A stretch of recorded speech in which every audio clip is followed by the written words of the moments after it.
മഹാഭാരതത്തിലെ പഞ്ചപാണ്ഡവരുമായി ബന്ധപ്പെട്ട് മധ്യ തിരുവിതാംകൂറിൽ സ്ഥിതി ചെയ്യുന്ന 5 ക്ഷേത്രങ്ങളിൽ പ്രധാനപ്പെട്ട ഒന്നത്രേ തൃക്കൊടിത്താനം ശ്രീ മഹാവിഷ്ണു ക്ഷേത്രം.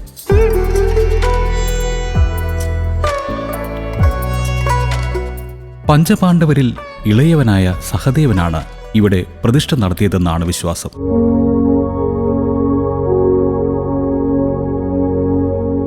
ഒരേ ദിവസം തന്നെ ഈ 5 മഹാവിഷ്ണു ക്ഷേത്രങ്ങളിലും ദർശനം നടത്തുന്നത് ഏറെ ഉത്തമമാണെന്നാണ് വിശ്വാസം.